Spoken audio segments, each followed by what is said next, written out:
हमारे प्रदेश के अनेक किसान भाई गर्मी के मौसम में सब्जियों की खेती करके अच्छा लाभ कमाते हैं और इसी के अंतर्गत अगर आप कद्दू की खेती करना चाहते हैं तो ये समय इसकी बुआई के लिए उपयुक्त है।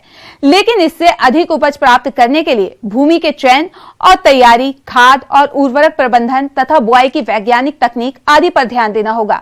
तो आप किस तरह से करें इन कार्यों को, इसकी जानकारी दे रहे हैं सांची बौद्ध भारतीय ज्ञान अध्ययन विश्वविद्यालय के सहायक निर्देशक कृपाल सिंह वर्मा।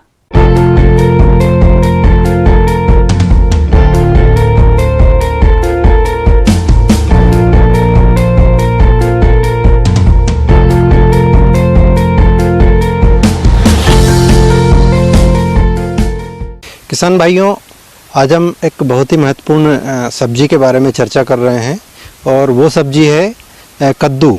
कद्दू वैसे तो देखा तो जाए सामान्यतः लोग कम ही खाते हैं, लेकिन कद्दू जो होता है पोषक तत्वों का भंडार होता है।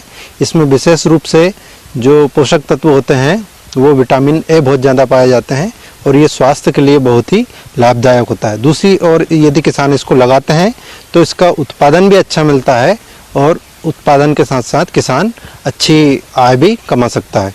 इसी प्रकार यदि इसकी उन्नतशील जातियों की बात करते हैं तो हमारे निरंतर वैज्ञानिकों के अनुसंधान से आज हमारे पास ऐसी किस्में हैं जो विभिन्न जलवायु में इसका अधिक उत्पादन देती हैं, जैसे पूसा विश्वास है, पूसा विकास है, पूसा हाइब्रिड 1 है तथा अर्का चंदन। अर्का चंदन ऐसी किस्म है जिसमें कि विटामिन ए की अधिक मात्रा पाई जाती है।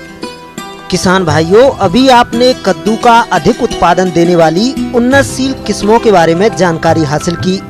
अब आइए जानते हैं भूमि के चयन और तैयारी तथा खाद उर्वरक प्रबंधन के बारे में। तो सबसे पहले जब इसकी भूमि का चयन किया जाता है किसान भाइयों, तो इसमें सबसे महत्वपूर्ण बात ध्यान रखने की यह है कि इसको हल्की मिट्टी की आवश्यकता होती है, अर्थात इसको बलुई दोमट मिट्टी की आवश्यकता होती है। मिट्टी का जो पीएच मान होना चाहिए अच्छी फसल के लिए वो 5.8 से 7.5 के मध्य होना चाहिए और उस मिट्टी में जो है जल भराव नहीं होना चाहिए तथा उसमें जो कार्बनिक पदार्थ है उसकी पर्याप्त मात्रा भी होना बहुत ही आवश्यक है। इस प्रकार की जो मिट्टी होती है वो कद्दू की खेती के लिए सर्वोत्तम पाई जाती है।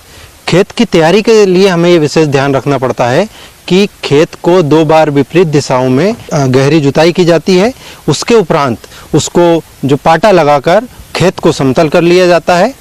इसी प्रकार यदि इसमें खाद और उर्वरक की मात्रा का ध्यान रखा जाए तो इसमें खाद जो है 200 से 250 क्विंटल गोबर की खाद जो कि खेत की तैयारी के समय ही समान रूप से खेत में बिखेर देना चाहिए। इसके अतिरिक्त 100 किलोग्राम नाइट्रोजन, 50 से 60 किलोग्राम फास्फोरस तथा 50 से 60 किलोग्राम पोटास प्रति हेक्टेयर ये भी उपयोग करने से अधिक उत्पादन प्राप्त होता है।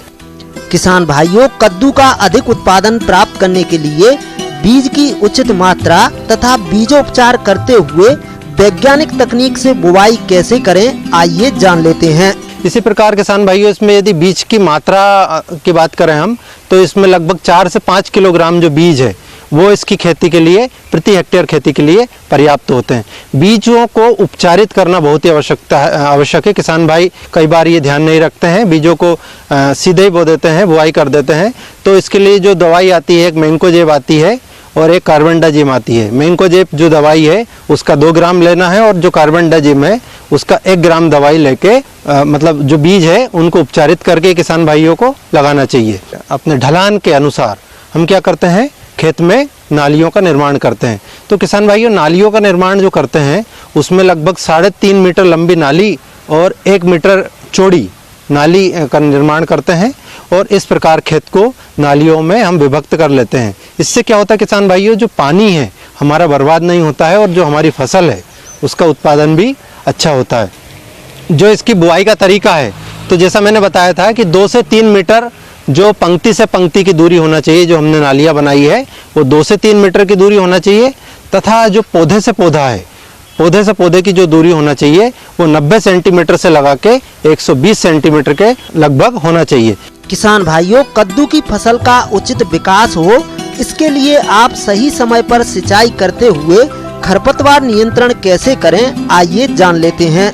अब किसान भाइयों, इसमें सिंचाई की जो ध्यान रखा जाता है, यदि किसान भाई ग्रीष्म काल में लेते हैं तो 2 से 3 दिनों में हमें सिंचाई की आवश्यकता पड़ती है, क्योंकि ये हल्की मिट्टी में लगता है, तो हल्की मिट्टी में क्या होता है कि पानी जल्दी से चला जाता है, तो इसलिए ये ध्यान रखना चाहिए। इसी प्रकार इसमें खरपतवार नियंत्रण के लिए ध्यान रखा जाता है कि जो उसकी प्रारंभिक अवस्था है फसल की, जब तक उसकी बेल बड़ी नहीं होती है तब तक क्या करते हैं, उसमें 2 से 3 बार निंदाई गुड़ाई की बहुत ही आवश्यकता होती है, और 2 से 3 बार निंदाई गुड़ाई करने से ये पर्याप्त हो जाता है। तो फसल में खरपतवार नहीं होना चाहिए, ये खरपतवार जो है फसल के जो भोजन होता है उसको खाकर नष्ट कर देते हैं। इस प्रकार किसान भाई कद्दू को लगाकर अच्छा पैसा कमा सकते हैं और समृद्ध बन सकते हैं। चलिए अब रुक करते हैं अगली कड़ी की ओर।